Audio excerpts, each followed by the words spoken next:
ராதேஷ்யாம் ஹரே கிருஷ்ணா, ராதேஷ்யாம் ஹரே கிருஷ்ணா. 4 நாள் உற்சவமாக கிருஷ்ண ஜெயந்தி பூரணமாகி இன்றைக்கி விளையாட்டு உற்சவம் அப்படின்னு அந்த அடியார்களுக்கெல்லாம் அனுப்ப மனசு இல்லாமல் கிருஷ்ணர் வந்து உட்காந்துண்டு எல்லாரையும் ஆசீர்வாதம் பண்ணி அனுப்புகிறார் அப்படிங்கிறதாக பார்த்தோம். விளையாட்டுதல் அப்படின்னா ஒரு 4 நாள், 2, 3 நாள், 4 நாள், 5 நாள், 10 நாள் அப்படின்னு உற்சவ காலங்களில் பகவான் ரொம்ப நெருக்கமாக இருக்கிறவா அதுலேருந்து தன்னை விடுவிச்சுக்கும் பொழுது பகவானுக்கும் மன சங்கடமாக இருக்குமா, பக்தாளுக்கும் அடியார்களுக்கும் மன சங்கடமாக இருக்குமா. அப்போ இருக்கும் பொழுது பகவான் நம்மளை வந்து ஆஸ்வாசப்படுத்தி அனுப்புகிறார். பேர் விளையாட்டுதல் அப்படின்னு பேர் அப்படிங்கிறத பார்த்தோம்.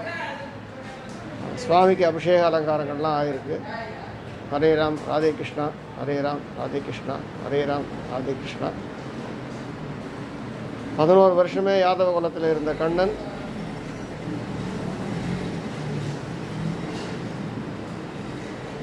கம்சன் அவள் மாமா கிட்ட சொல்லி அக்ரூவரை சொல்லி அழைச்சின்னு வர சொல்லி சமாதானமாயிட்டார்.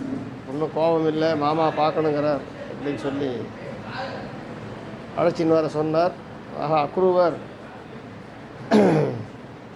நந்தகோபர் வீட்டிலேருந்து கிருஷ்ணர் அழைச்சிண்டு அங்கே போக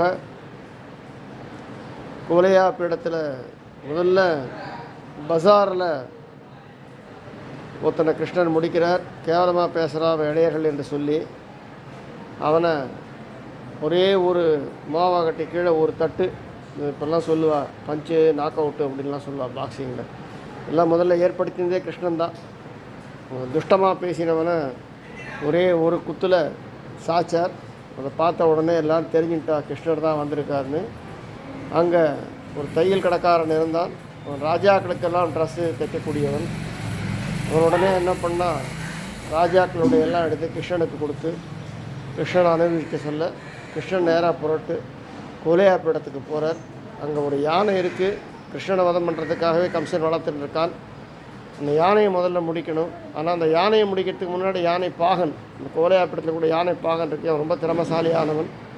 மரண தருவாயில் இருக்கக்கூடிய யானையை கூட காப்பாற்றிடுவான். அதனால் முதல்ல அந்த யானை பாகனை முடித்தார். அதுக்கப்புறம் யானையை முடித்தார். அதுக்கப்புறம் கம்சன் கூட மல்யுத்தம் பண்ணி தன்னுடைய முஷ்டியால் கம்சனுடைய மார்பை பிளந்து கம்சனுடைய முடிக்கிறார் அப்படிங்கிறது வரலாறு. எப்போவுமே சுவாமிக்கு ஆயுதம் இல்லாத போது கை தான் சக்கரமாக இருக்கும் அப்படின்னு நரசிம்மாவதாரத்தில் பார்த்தோம்.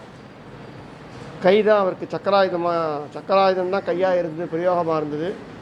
அது மாதிரி கிருஷ்ணாவதாரத்தில் நிறைய இடங்களில் சுதர்சன ஆழ்வார் தான் பகவானுடைய வலது கையில் சக்கர ரேகையாக இருந்து பல அசுரர்களை முடிச்சிருக்கார் அப்படின்னு இருக்கு. ரொம்ப விசிராந்தியாக பார்க்க வேண்டிய கிருஷ்ணபுராணம். அடிக்கடி கிருஷ்ணனை அனுபவிப்போம். ஹரே ராமா ஹரே கிருஷ்ணா, ஹரே ராமா ஹரே கிருஷ்ணா, ஹரே ராமா ஹரே கிருஷ்ணா, ஹரே ராமா ஹரே கிருஷ்ணா. அடுத்த மாதம் புரட்டாசி மாதம் முதல் வாரத்திலேயோ 3வது வாரத்திலேயோ சுவாமி புறப்பாடு இருக்கும். அப்பவும் இது மாதிரியான கேளிக்கைகள் சந்தோஷங்கள்லாம் கண்ணங்கிட்ட நெருங்கி இருப்போம் அப்படிங்கிறதாக பிரார்த்தனை பண்ணிக்கிறோம். ஹரே கிருஷ்ணா, ராதே கிருஷ்ணா.